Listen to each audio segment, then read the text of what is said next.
ষ্টুডিঅ'ত পোৱা নেত্ৰজিৎ বৰা নীট পৰীক্ষা দিবলৈ যোৱা ছাত্ৰৰ লগন খুলি এইবাৰ শাস্তিৰ সন্মুখীন হ'ল এগৰাকী আৰক্ষী বিষয়া।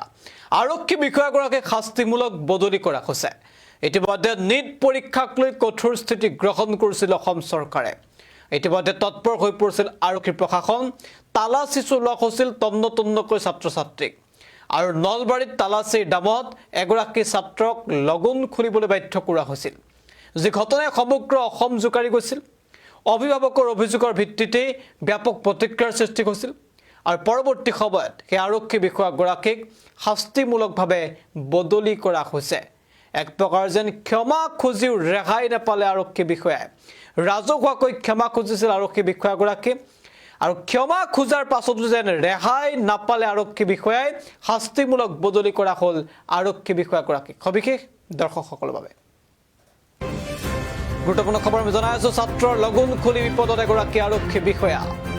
নলবাৰীৰ পৰা বদলি কৰা হৈছে ডিএছপি কুসুম কুমাৰ বসুমতাৰীক।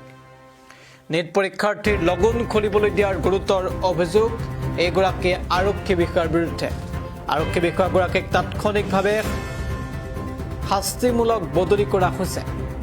নলবাৰীৰ পৰা বদলি হৈ হাইলাকান্দিৰ 21 APBNলৈ বদলি কৰা হৈছে এগৰাকী আৰক্ষী বিষয়াক। আমি জনাই আছো ডাঙৰ খবৰ এই মুহূৰ্তত পিক আপডেট আহি পৰিছে। কুসুম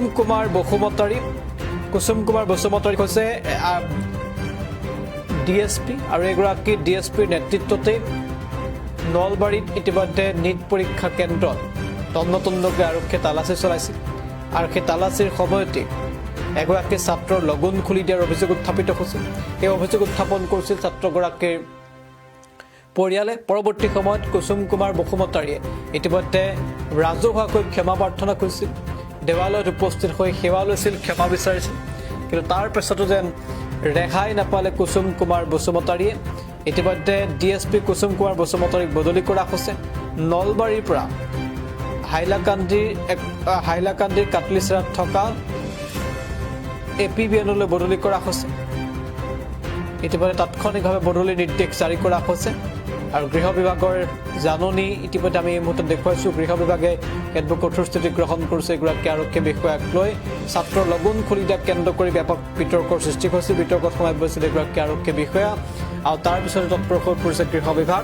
তাৎক্ষণিকভাৱে এগৰাকী আৰক্ষী বিষয়াক বদলি কৰা হৈছে আৰু হাইলাকান্দিলৈ বদলি কৰা হ'ল এগৰাকী আৰক্ষী বিষয়া।